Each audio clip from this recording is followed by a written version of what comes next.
সচিবরা এখনো বারিধারা ডিওএইচএস এ বসে বসে বসে আছে। ওরা রিল্যাক্সে জীবন যাপন করতেছে। শেষ 4 মাস আমাকে কাজ করতে দেওয়া হয়নি। কেন কাজ করতে দেওয়া হয়নি? কারণ আমরা চেয়েছিলাম নতুন মিডিয়া আসুক, পুরাতন মিডিয়ার বদলে নতুন মিডিয়া আসুক। 5-7টা নতুন মিডিয়া আসছে, আপনারা জানেন যারা ছোট মানে কাজ করতেছে।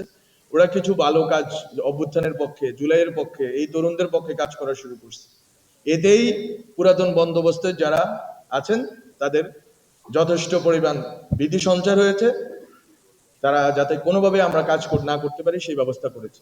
আপনি আজকে বলেন সচিব কয়জনকে আপনারা জেলে দিয়েছেন?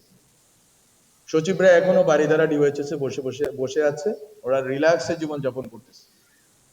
আপনি গ্রেপ্তার করলেন, আপনার এই যে গ্রেপ্তারের পরবর্তী ছেড়ে পালিয়ে গেছে, এটা শুধুমাত্র আমরা তো শুধুমাত্র সমালোচনার জন্য একটা কয়েকটা জিনিস আছে আমাদের, সেটাই আমরা করি। শুধু ক্যান্টনমেন্টে পালিয়ে যায়নি, বরং এর বাইরেও অনেক আন্ডারস্ট্যান্ডিং এর ভিত্তিতে অনেক লোক বেরিয়ে গেছে, এই দেশ থেকে পালিয়ে গেছে।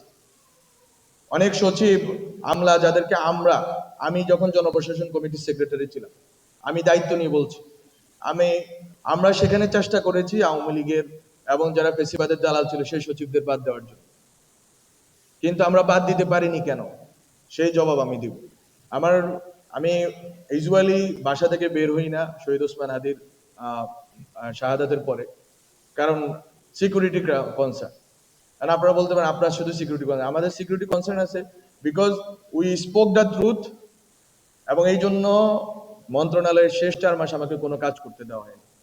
তো মিডিয়ার কথাতে আসে, তো মিডিয়াতে আপনি যদি মিডিয়াকে ইয়ে করতে বলেন, যদি আপনি বলেন মিডিয়াকে ভাই সামলান, মিডিয়া সামলানোর জন্য আপনার অলিগার্ক সামলাইতে হবে, আপনার পুঁজিপতিদের সামলাইতে হবে, যারা মিডিয়াতে ইনভেস্ট করে তাদেরকে সামলাইতে হবে।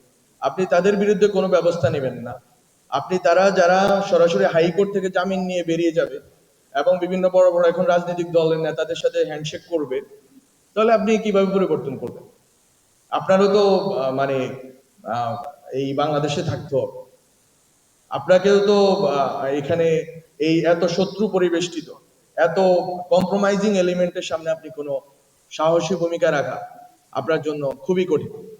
এবং আমি যতটুকু সাহস দেখাইতে যাব ততটুকুই বলা হবে যে উনি ব্যর্থ এই জন্যই কারণ হচ্ছে যে এখানে যদি রাষ্ট্রের আরো অন্যান্য অঙ্গ যদি আমাকে সাপোর্ট না দেয়, যদি যাকে দালালি করার অভিযোগে যাকে গ্রেপ্তার করা হয়েছে সে যদি হাইকোর্ট থেকে ছাড়া পেয়ে আবার দালালি করার সুযোগ পায়, এটা তো আমার দায় না।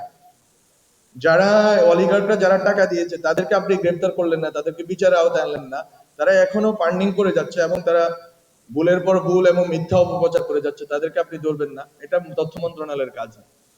তথ্য মন্ত্রণালয়ের কাজ না। আমি শেখ মুজিব হইতে চাই না যে আমি পত্রিকা বন্ধ করে দিব, মিডিয়া বন্ধ করে দিব।